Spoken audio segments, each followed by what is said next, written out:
미주박봉방송 부사장, 우리 Let's welcome 이세영 선교사님. 네, 반갑습니다. 저 인사드리겠습니다. 이세영 목사고요. 또 시드 선교회 대표에서 왔습니다. 이렇게 처음 만나뵙게 돼서 반갑습니다.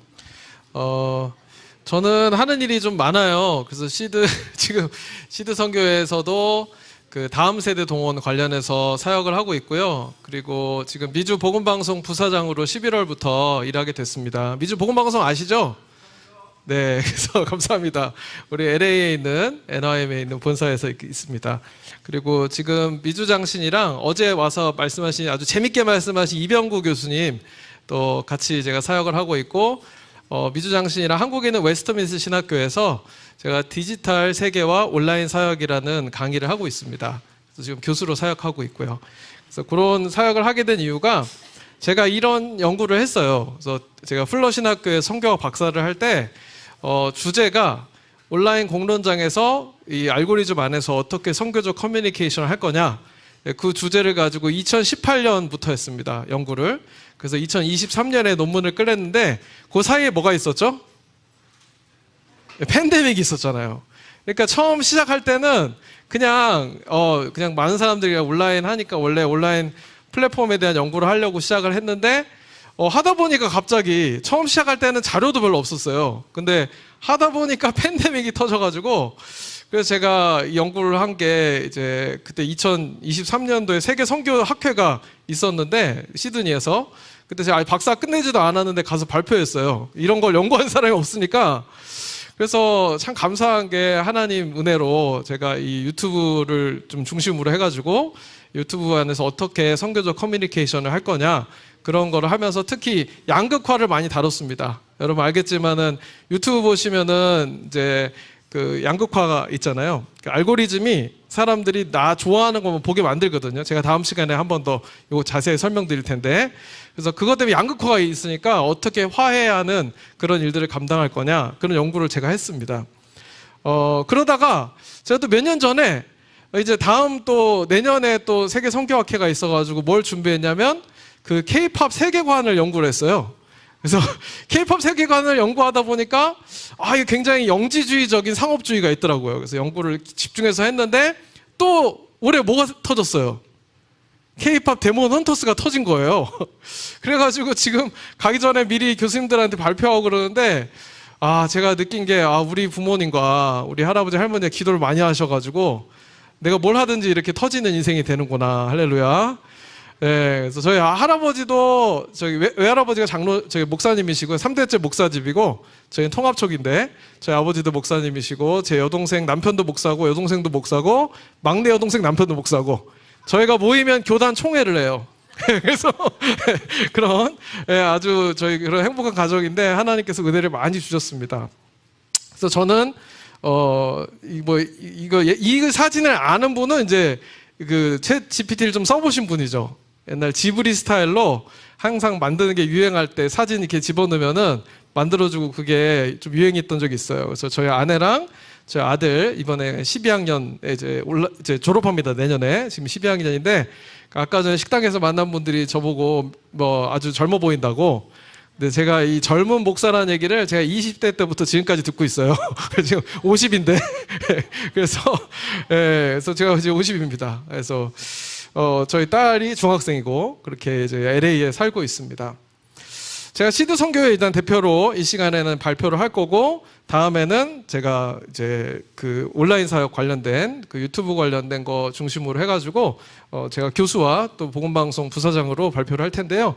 이 시간에는 이제 우리 시드 선교회는 워낙 잘 아실 거예요. 우리 박신욱 선교사님께서 매년 너무나 발표를 잘 해주셔가지고 너무 감동받았다. 그래서 올해도 박신욱 선교사 모시는 줄 알고 어떤 분이 요청을 하셨나 봐요. 그래서 시드 선교회 좀 자료 좀 달라.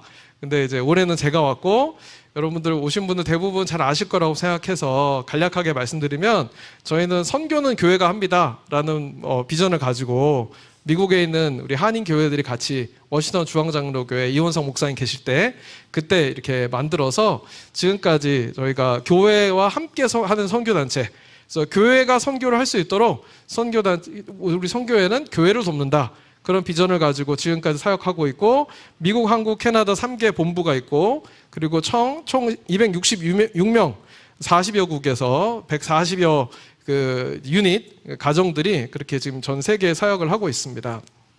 그런데 제가 오늘 발표할 내용은 뭐냐면, AI를 이제 활용해서 여태까지 굉장히 활용에 대한 얘기 많이 하셨는데, 막상 그러면 선교단체에서 어떻게 쓰냐, 그러니까 도대체 뭐 어디다 갖다 쓰면 되냐, 뭐 맨날 영상 뭐 이렇게 만들고 뭐 노래도 만들 수도 있는데, 진짜 실무적으로 여기 리더들이 오셨으니까, 그럼 리더들, 교회도 마찬가지거든요. 교회에도 쓸 수 있고, 어떻게 하면 이 전략적으로 쓸 수 있냐 할 때, 제가 사례로 저희가 실제로 최근 몇 달 동안 시드 선교회에서 제가 전략을 주로 담당하기 때문에, 그러면 우리 현재 상황에서 우리 미래를 위해 어떻게 준비할까 하는 TF를 구성을 했습니다. 우리 선교사 몇 분이랑. 그래서 같이 이제 자료도 모으고, 미래를 준비하자. 근데 가장 큰 이슈가 뭐였냐면, 선교사님들이 일단 고령화됐어요. 이제 다들 은퇴하실 나이가 돼가세요. 근데 새로 젊은 사람들은 안 들어와요. 저희만 그런 게 아니죠. 다 공감하시죠? 젊은 선교사들이 안 들어와요. 그래서 요즘에 들어오는 제일 젊은 그룹이 나이가 거의 이제 50대, 40대도 흔치 않아요. 아이가 어린 사람들은 잘 안 오고요. 오히려 요즘에는 어르신들이 더 많이 이제 은퇴를 빨리 하시고, 굉장히 선교 자원으로 많이 활동하시죠. 근데 이제 그런 문제가 생기는 거예요. 지금 자꾸 한인 이민자는 감소하고 우리는 미국 기반이고, 그러니까 시드 선교회에 매년 이제 선교사가 들어와야, 은퇴는 매년 10분씩 막 하시는데, 그러면 어떻게 하면 좋을까? 이게 저희가 가지고 있는 지금 가장 큰 문제 중에 하나입니다. 그러니까 청년 장기 선교사 동원이 너무 어렵다. 그런데 또 한편으로 우리가 좋은 거는 뭐냐면, 각자 지금 저희가 주로 하는 사역이 교회를 세우고 제자를 세우고 그런 일을 여태까지 해온 거란 말이에요. 그러니까 그 제자들 열매가 나오기 시작했어요. 그 제자 중에 지금 케냐도 그렇고 페루도 그렇고 볼리비아도 그렇고 제자들을 선교사로 파송하겠다, 그런 선교사님들이 나옵니다. 할렐루야. 굉장히 감사한 일이죠. 그래서 그러면 지금 이제 어떤 문제가 생겼겠어요. 그러면 우리 한국 선교사는 주는데, 현지인을 지금 선교사로 세웠을 때 과연 이 현지인이 시드 선교사로 우리가 세울 수 있을 거냐, 이런 문제가 생긴 거예요. 이거를 이제 시드의 글로벌화라고 말을 합니다. 어떻게 시드가 글로벌화 할 수 있을까? 어제 우리 이병국 학장님도 얘기했지만, 이제 앞으로는 여기 현지인들도 와서 같이 막 하고 그래야 된다고 했잖아요. 실제로 태국에, 제가 선교단체에 본부 일을 많이 하다 보니까 태국 갔더니 태국 선교사님들이 그 얘기 많이 해서 대부분 아시는 내용일 텐데, 옛날에 본인들이 처음 태국 갔을 때는 다 백인 선교사가 있고 한국 선교사 몇 명 있었대요. 근데 요즘에는 무슨 일이 생겼냐, 한국 선교사가 주류였다가 점점 브라질 사람, 케냐 사람, 아프리카 사람, 남미 사람들이 이렇게 막 인도 사람 이렇게 온다는 거예요. 그리고 지금 인도도 동북부 지역 가면은 그 나갈랜드 지역에 거기가 침례교가 100만이 넘거든요. 거기서 제가 단체 몇 군데서 들었어요. 몇 명 필요하냐? 한 사람당 300불에서 500불만 내주면 매달 월, 그러면 선교사 20명, 30명 다 보내주겠다. 지금 그런 상황입니다. 글로벌 사우스가 그만큼 이제 많은 부흥을 하고 이런 일이 이제 현실적으로 일어난 거예요. 그러면 시드 선교회도 똑같이 그 일을 겪고 있는 거예요. 지금 시드 우리 제자들은 내가 선교하겠다 막 이러는데, 막상 한국 사람들은 이민자도 별로 없고, 이게 그럼 이제 이거 우리가 어떻게 하면 할 수 있을까? 그거에 대해서 저희 시드 안에서는 논의하기 시작했다는 거예요. 이건 정말 심각한 문제죠. 그래서 여태까지 여러분들이 AI를 여러 가지를 얘기하셨지만, AI의 가장 기본적인 거, 그림을 그리는 거든 글을 쓰는 거든 뭐 영상을 만드는 거든 뭘 하는 거든, 가장 AI의 101이라고 하는 거는, 제가 AI 교수도 하고 있거든요. 디지털 제 과목에 3주를 제가 AI를 가르쳐요. 그러니까 이게 제가 지금 25분 하고 다음에 30분인데 이걸로 제가 3주 동안 한 걸 다 얘기 드릴 수는 없어요. 근데 제일 중요한 거 하나만 가르쳐 드려라. 그러면 프롬프트 엔지니어링입니다. 많은 분들이 얘기하신 게 뭐냐면, 질문을 잘해야 된다 그랬잖아요. 그 질문하는 거를 프롬프트라고 말하고요. 그걸 잘하게 만드는 걸 엔지니어링이라고 합니다. 그래서 프롬프트 엔지니어링을 잘 질문하시면 똑같이 질문해도 완전 다른 똑같은 AI, 챗 GPT를 써도 누가 질문하면 대학생, 대학원생 같은 답이 나오고 또 누가 질문하면은 초등학생 같은 답이 나오고 그 이유가 뭐냐? 질문, 프롬프트 엔지니어링을 잘 못하기 때문에. 그러니까 이렇게 선교단체를 위한 기획을 하더라도 기본적으로 아셔야 되는 거는 뭐다? 프롬프트 엔지니어링. 이 한마디만 아셔도요, 나 이번에 세미나 가서 너 프롬프트 엔지니어링 알아? 그러면은 있어 보이세요. 네. 그러니까 지금 3일 동안 함께 하셨는데 프롬프트 엔지니어링 이거 하나만 기억하셔도 아, 이분 AI를 좀 아는구나 이렇게 됩니다. 그래서 기본적으로 뭐 다른 거 넘어 프롬프트를 쓸 때 요 4가지 요소가 꼭 있어야 돼요. 첫 번째가 뭐냐? 물론 이걸 안 써도 되지만 이걸 구체적으로 쓰면 쓸수록 내가 원하는 답을 얻을 가능성이 높아집니다. 그래서 첫 번째가 역할이에요. 롤. 그래서 만약에 이 챗 GPT한테 야 너는 마케팅 30년 한 전문가야 그러면은 챗 GPT가 뭘 학습하겠어요? 마케팅 30년 한 사람의 그런 경험과 노하우를 자기가 학습을 해요. 그리고 그거에 대한 대답할 준비를 하는 거예요. 이 롤을 부여하면서. 그러니까 너는 지금 선교 단체에서 선교 기획자로, 행정가로 30년 동안 일해온 사람이야. 이렇게 딱 규정을 하면은 벌써 모두가 선교 단체 그런 정보들을, 데이터를 가지고 내가 대답해야겠구나 하고 준비를 하는 거예요. 그러니까 롤을 정해주는 게 굉장히 중요하고요. 두 번째가 목표가 명확해야 돼. 내가 지금 뭐 하려는지. 대부분 질문을 못 던지시는 이유는 뭐냐면 내가 지금 뭘 알고 싶은지 자체를 모르세요.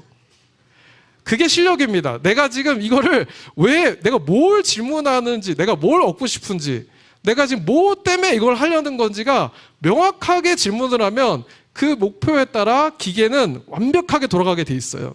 그렇기 때문에 목표를 정확하게 얘기해야 됩니다. 맥락이 또 중요해요. 맥락. 목표는 정했는데 그러면은 내 상황은 어떻고 지금 주변 상황은 어떻고 지금 뭐 이런 걸 내가 고려할 거고 나는 뭐 이런 상황이고 이런 맥락, 이 맥락에 대해서 자세하게 설명해 줄수록 그 맥락에 맞는 답을 해준다는 거예요. 그러니까 그거를 정확하게 이걸 넣으면은 답이 잘못 나올 수가 없어요. 왜냐하면 챗GPT는 기계잖아요. 기계는 그렇게 잘 넣기만 하면 된다는 거예요. 그래서 마지막에 이제 조건이 뭐냐면 내가 받아볼 출력 조건이 말한 거예요. 결과물을 어떻게 달라. 예를 들어 그림으로 달라, 엑셀로 만들어 달라, 아니면 보고서 형태로 만들어 달라, 뭐 카드를 만들어 달라, 아니면은 뭐 3개로 요약해 달라, 뭐 어떻게든지 그렇게 내가 원하는 대로 하면 되는 거예요.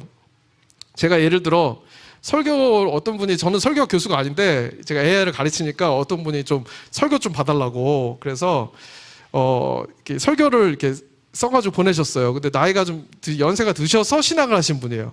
그래서 본인이 은혜 받은 얘기 가지고 설교를 하시려니까 제가 한번 읽어봤는데 본인의 똑같은 간증이 5번 나와요, 설교에. 그래가지고 했던 얘기 또 하고 그래서 제가 AI에 넣을 때 뭐라고 얘기하겠어요.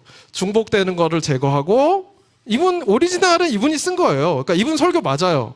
근데 그걸 에디트할 때 중복된 걸 제하고 대지를 3개로 만들어서 다시 한번 뽑아줘. 제가 그렇게만 넣어도요. 그러면은 설교문이 깔끔하게 정리돼서 나와요. 네, 1분 만에. 1분도 안 걸리죠. 그러니까 이 프롬프트를 넣는 거를 잘하면 내가 원하는 결과물을 받는다는 거예요. 우리 박신웅 선교사님 오셨네요. 이렇게 저희 너무나 우리 오랫동안 국제대표로 섬겨주셔가지고 지금까지의 시드를 만들어 주셨고, 또 저희한테 제일 감사한 건 제가 시드 사역하는 이유가 시드에 참 좋은 젊은 선교사님들 리더로 많이 세워주셨어요. 미래가 있어요. 제가 이 사역 제가 부사장까지 하고 있으니까 얼마나 바쁘겠어요. 근데도 시드 사역을 제가 사장님한테 양해를 하고 저는 시드 사역 해야겠다 말씀드린 이유가 이 선교사님이 세워놓으신 젊은 선교사님들이랑 회의하는데 미래가 보이는 거예요. 지금 방금 말씀드린 국제화, 우리 진짜 시드 국제화에 대한 회의를 같이 해야 되는데 서로 척하면 척 이렇게 알아듣는 사람들이 있으니까 회의하기가 좋은 거예요. 그래서 이런 거를 반영해서 맥락도 넣고 결과물을 만들었더니 그러니까 이렇게 하는 거예요. 제가 요거는 긴 시간은 말씀 못 드리면 짧게만 드리면 지금 시드 케이스 스타디라고 해서 시드에 대한 내용을 다 담아가지고 PDF 파일을 하나 만들었어요. 그리고 저희 선교사님들이 나눠가지고 벤치마킹을 했어요. 뭐 여러 가지 이제 컨설팅 할 때 기법이 뭐 스왑 분석을 하기도 하고 벤치마킹을 하는데 벤치마킹을 많이 합니다. 그래서 벤치마킹 한 거를 또 넣었어요. OMF 거, 웹 거, 뭐 그다음에 뭐 다른 위클리프 거 그래서 5개 단체 거를 저희가 조사한 걸 PDF로 올리기만 하면 되세요. 쓰실 필요는 없어요. 파일로 첨부만 하면 되세요. 돈을 내는 분은 프로젝트를 만들 수 있고요. 돈을 안 내는 무료 버전도 파일을 다 첨부할 수 있는데요. 파일을 첨부하는 순간 그게 아까 프롬프트 엔지니어링의 뭐가 될까요? 뭐가 될까요? 아까 4개의 요소 말씀드린 거 있잖아요. 파일을 첨부하면 그게 뭐가 될까요? 네, 맥락이 됩니다. 맥락. 어떤 컨텍스트가 되는 거예요. 이 명령을 내릴 때. 그러니까 이 파일을 넣는 거가 굉장히 중요하고요. 파일 첨부를 하시면요. 일이 굉장히 단순해집니다. 그러니까 제가 말씀드린 건 뭐냐? 저희 시드의 상황에 대해서 이렇게 조사한 거, 그 다음에 OMF, 웨기든 이런 다른 단체들 거 조사한 거, 딱 다 첨부하고, 제가 요거 지금 딱 3줄 쓴 거예요. 선교단체 모집과 동원 관련된 규정을 점검해서 벤치마킹을 하려고 해. 여기다 롤을 안 넣은 이유는 뭐냐면요. 이 챗GPT도 그렇고 저는 클라우드라는 걸 쓰거든요. 클라우드, CLAUD가 글씨, 문서 작성하는 건 최고로 잘해줍니다. 그래서 저는 그걸 많이 쓰는데 거기에 제가 이미 제 롤에 대해서 다 미리 입력해놨어요. 그렇기 때문에 또 안 써도 돼요. 그래서 벤치마킹을 하려고 한다. 라는 시드웨이 선교회 리더고 이 내용들을 다른 리더들과 동원 전략을 새롭게 수정할 거야. 그래서 이 파일들을 분석해서 동원과 훈련과 멤버 케어 그리고 재정 문제 등을 정리해서 보고로 만들어줘. 라고 명령을 내렸거든요. 그러면요, 이거를 분석해서 나오는데 1분도 안 걸려요. 바로 쫙 나오고요. 페이지가 한 10페이지 정도 나오는데 요거 가지고 회의 시간 딱 들어갔어요. 미리 우리 이제 같이 TF랑 나눠서 다들 깜짝 놀라는 거예요. 내가 한 게 아닌데.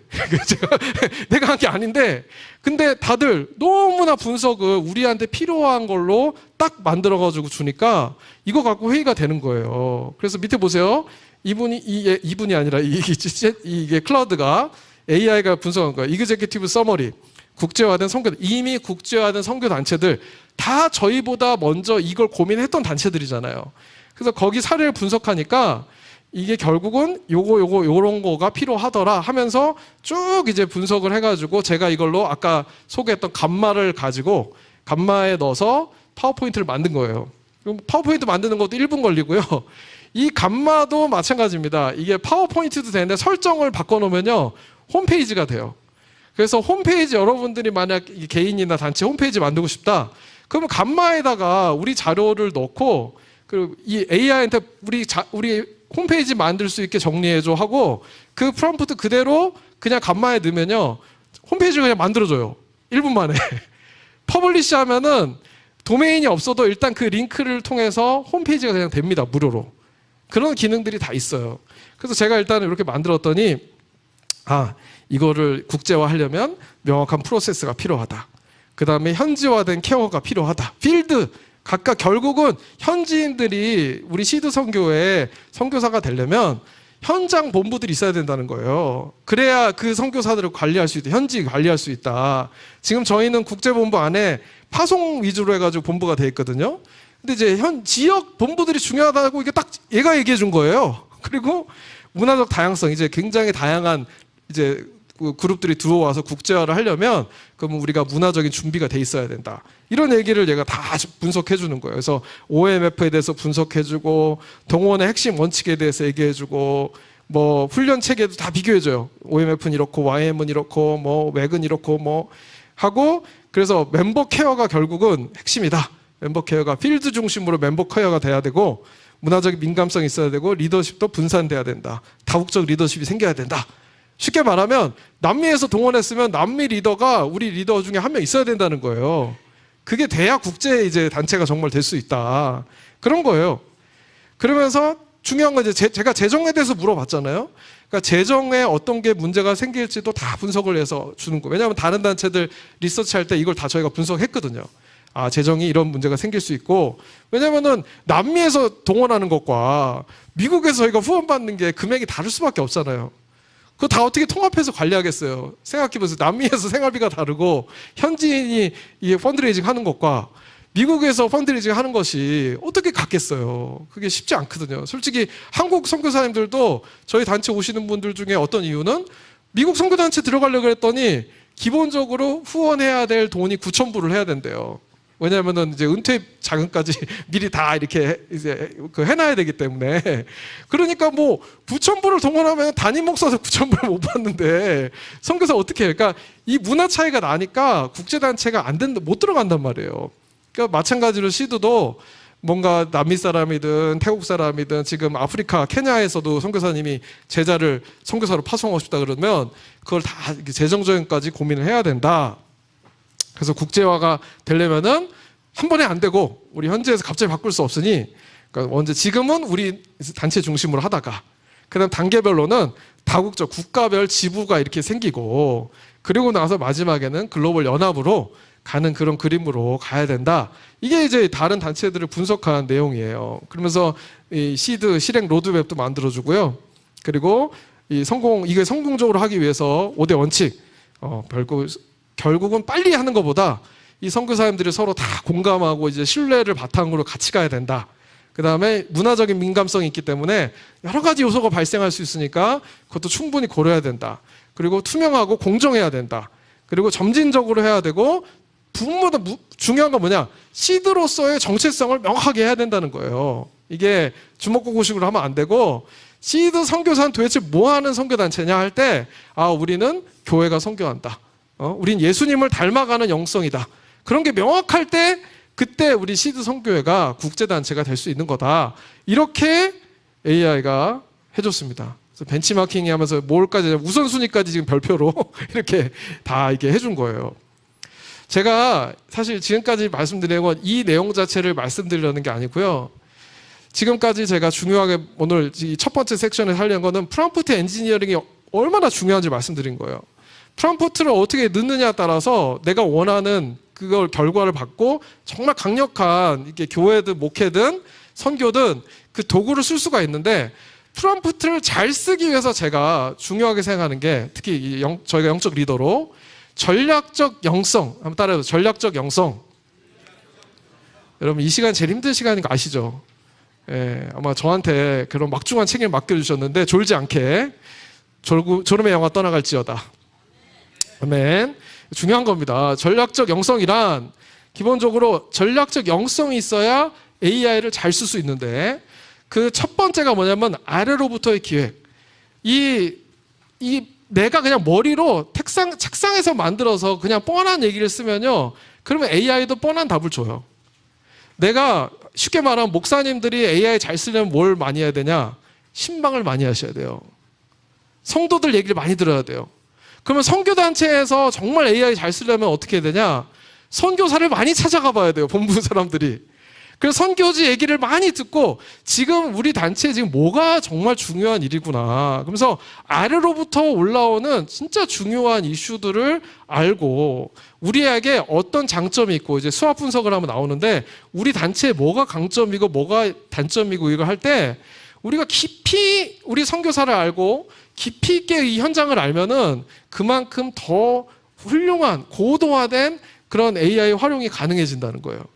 그래서 뻔한 얘기를 원하지 않으시면 뻔한 질문을 하시면 안 되고 뻔하지 않으려면 아래로부터의 기획. 정말 내 맡고 있는 성도님들이든 아니면 내 같은 멤버들이든 선교사들이든 선교사님의 자녀들이든 정말 그거에 대해서 현장에 가서 깊이 있게 이해해야 그게 바로 아래로부터의 기획, 전략적 영성으로 가는 거다. 두 번째가 뭐냐? 성령 충만입니다. 할렐루야. 예, 이건 진짜 중요한 거예요. 왜냐하면 사람은 누구나 다 자기 중심이에요. 우리 선교사, 제가 선교학 강의를 5과목을 가르치는데 선교학에서 제일 중요한 거, 문화인류학에서 제일 중요한 게요. 자문화 중심주의를 벗어나야 되는 거예요. 다 자기 경험으로 생각하거든요. 자문화 중심주의 벗어나려면 제일 좋은 게 뭐냐면 하나님을 바라보면 됩니다. 하나님 음성을 들으면 돼요. 하나님의 음성을 들어야 우리가 나를 벗어나서 메타인지라 그러거든요. 그러니까 다른 관점에서 나를 다시 볼 수 있는 거예요. 그러니까 하나님이 나를 정말 이게 지금 내가 질문하고 내가 뭔가 이 고민할 때 그 인사이트는 하늘로부터 오는 건데 정말 기도하는 가운데도 오지만 또 어디서부터 오냐? 공동체를 통해서 온다는 겁니다. 할렐루야. 나랑 내 생각 똑같은 사람만 옆에 두면 안 된다는 거예요. 나랑 좀 다른 생각, 젊은 사람, 나이가 있는 사람, 다 경험이 많은 사람, 초짜. 저는 교회에서 그 얘기 많이 해요. 교회 목사님들이 정말 목회 잘하시려면 꼭 들어야 될 음성이 있는데 그 중에 하나가 새가족. 새가족이 와서 처음 우리 교회에 대한 임프레션을 얘기해 주는 거, 가감 없이. 그 중요하고. 두 번째로 더 중요한 사람 누군지 아세요? 교회 떠난 사람. 교회 떠난 사람 얘기를 들어야 그 목사님 끝까지 성공해요. 교회 떠난 사람 얘기가 그게 정말 하나의 음성이거든요. 그게 정말 나를 살리는 길이에요. 그러니까 정말 나에서 비판하고 그런 거에 대해서 저는 이 자리를 빌어서 우리 박정성 선교사님 감사하고 저와 같이 사역하신 임태호 선교사님이란 우리 USA 대표님, 제가 할 말 다 하는 스타일이거든요. 그러니까 선교사님 이거 왜 이렇게 했어요? 막 1시간 동안 제가 막 잔소리를 해요. 회의는 거의 저 혼자 잔소리예요. 그럼 제가 하고 나서 너무 죄송해. 이렇게 착한 분을 내가, 이렇게 악마 같은 내가. 그래서 너무 죄송하다고, 선교사님 죄송하다 그러면은 선교사님 꼭 얘기해 주세요. 그렇게 마음 불편하지 말라고. 제가 그래서 시드 선교 영성은 예수님을 닮는, 진짜 딱 그러세요. 아니 목사님이, 선교사님이 대안이 없이 그냥 비판만 하는 거면 제가 얘기도 안 듣겠지만 대안을 가지고 얘기하는 건데 내가 너무 기쁘게 귀하게 듣고 있다. 그러니까 내 마음 상하는 거 걱정하지 말아라. 그건 하나님이 만져주신다. 할렐루야. 네, 그렇게 해주세요. 그래서 항상 그 듣는 그걸 이 공동체가 함께 들는 게 하나님의 뜻이다. 나 혼자 하나님의 뜻이라고 얘기하면 야망일 가능성이 많고요. 공동체가 함께 들어야 된다. 마지막에 뭐냐? 전문성이 있어야 돼요. 전문성. AI를요 전문성 없이 쓰면요 그저 그런 수준이에요. 아까 전에 우리 UBF 선교사님이 왜 그렇게 탁월하게 사용하시는지 아세요? 저기 나오는 대부분은 마케팅 기법이 굉장히 많습니다. 마케팅을 알기 때문에 AI를 이렇게 적용할 때 탁월하게 적용이 되는 거예요. 저도 경영학 공부를 하고 사회학 공부를 하거든요. 그래야 이거를 어떻게 써야지, 그 기법이 좀 아는 사람이 쓰는 것과 모르는 사람은 천지차이예요. 제가 이것만 말씀드리고 마무리할 텐데 AI는 갑자기 바보를 천재로 만들어주지 않습니다. 왜냐면 바보는 바보 같은 질문만 하거든요. AI는 나랑 이 사람이랑 내가 5를 알고 이 사람이 1을 알았어. 5배 차이였잖아요. 그러면 AI를 쓰는 순간 둘 다 AI를 쓰면요 이걸 1000배 차이로 만드는 거예요. 아는 만큼 쓰는 거예요. 그래 공부한 사람이 잘 쓸 수밖에 없고요. 그래서 중요한 게 뭐냐? 실력 있는 선교사님들이 다 되시길 축복합니다. 거기다 AI를 쓰면 그거 1000배, 100배 뭐 쓰는 거지 갑자기 AI 했다고 내가 갑자기 실력 없는데 있어지는 게 절대로 아니다. 네, 그렇게 해서 제 첫 번째 세션을 마치도록 하겠습니다. 감사합니다.